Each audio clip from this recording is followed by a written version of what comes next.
سارے نبیوں کے سردار اور دنیا کے سب سے بہترین انسان یعنی محمد صلی اللہ علیہ وسلم جب اس دنیا سے رخصت ہوئے تو انہوں نے لوگوں کو آخری نصیحت کی، جس میں انہوں نے کہا سارے انسان ایک ہی باپ یعنی آدم اور ماں حوا سے ہیں۔ کسی عربی کو عجمی پر اور کسی عجمی کو عربی پر، نہ گورے کو کالے پر اور نہ کالے کو گورے پر کوئی بڑائی نہیں ہے سوائے تقوی یعنی اللہ سے ڈرنے کے۔ اور پھر محمد صلی اللہ علیہ وسلم نے اس کے بعد کہا، میں تمہارے بیچ دو چیزیں چھوڑ کر جا رہا ہوں، اگر تم نے انہیں مضبوطی سے تھام لیا تو کبھی گمراہ نہیں ہو پاؤ گے۔ پہلی چیز اللہ کی کتاب یعنی یہ قرآن، اور دوسری چیز میری سنت۔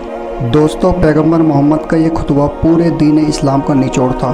اسلام کے احکام اور محمد صلی اللہ علیہ وسلم کی محبت سے لے کر اللہ کی عبادت تک سب کچھ اس ایک خطبے میں سمایا ہوا ہے، لیکن آج امت اس خطبے کو بھول چکی ہے۔ آج کے مسلمان کو دیکھ کر ایسا لگتا ہے جیسے ہمارے نبی نے ہمیں کچھ سکھایا ہی نہیں ہے۔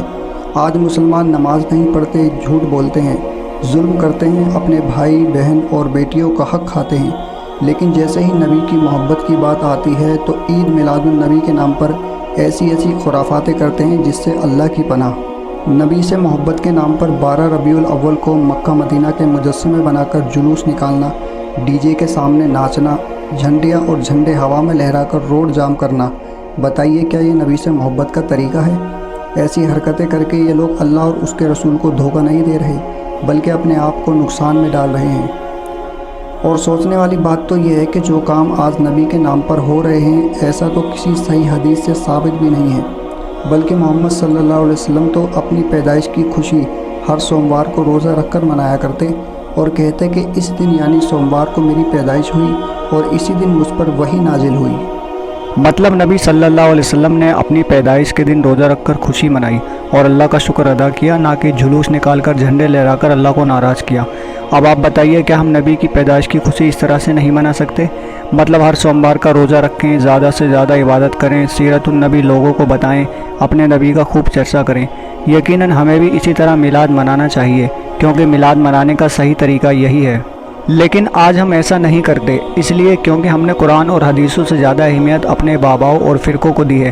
ذرا ایک بار سوچئے کہ نبی صلی اللہ علیہ وسلم بھی ہم سے یہی چاہتے تھے کہ ہم قرآن اور حدیثوں کو چھوڑ کر اپنے فرقوں کے پیچھے چلیں، دین میں نئی بدعتیں شامل کریں، اصل عبادت چھوڑ کر جو چیز حدیثوں سے ثابت نہیں ہے اسے دین کا حصہ بنا دیں؟ نہیں، بلکہ ہمارے نبی تو یہ چاہتے تھے کہ ہم مسلمان قرآن اور حدیث کو مضبوطی سے تھام لیں تاکہ گمراہ ہونے سے بچ سکیں۔ قرآن کی سورہ المائدہ میں اللہ پاک کہتے ہیں، آج میں نے تمہارے لیے تمہارا دین مکمل کر دیا اور اپنی نعمت تم پر پوری کر دی اور تمہارے لیے اسلام کو دین پسند کیا۔ اس آیت کا سیدھا مطلب یہ ہے کہ اللہ نے نبی صلی اللہ علیہ وسلم کو دین اسلام پورا کمپلیٹ کر کے دیا۔ اب اگر ہم تنکا برابر بھی کوئی چیز اسلام میں ایڈ کرتے ہیں تو وہ بدعت ہوگی، اور مسلمان جس عید میلاد النبی کو عبادت سمجھ کر مناتے ہیں وہ عبادت نہیں بلکہ بدعت ہے، اور بدعت کسی بھی طرح سے دین اسلام میں قبول نہیں ہے۔ عید میلاد النبی کیا حضور کا حکم ہے؟ کیا اس کا کوئی ثبوت صحابہ سے ہے؟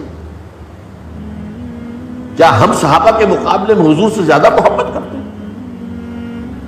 لیکن تھا کہ معاملہ ما لا یؤمرون، جس چیز کا حکم ہوا نہیں اس پر عمل ہو رہا۔ یہ ہے در حقیقت رسم پرستی، اور رسم کے اندر پھر اضافہ ہوتے چلا جاتا، اس پر ردے پر چڑھتے چلے جانا جو ہے، یہ دوسرا سبب ہے۔ محمد صلی اللہ علیہ وسلم سے محبت کا اصل طریقہ یہی ہے کہ ہم قرآن اور حدیثوں کے حساب سے چلیں اور محمد صلی اللہ علیہ وسلم کی ہر سنت پر عمل کریں۔ اللہ ہمیں ہر طرح کی گمراہی اور بدعتوں سے بچائے۔ یہ ویڈیو آپ کو کیسی لگی کمنٹ کر کے اپنی رائے ضرور دیں۔ Thanks for watching this video. اللہ حافظ۔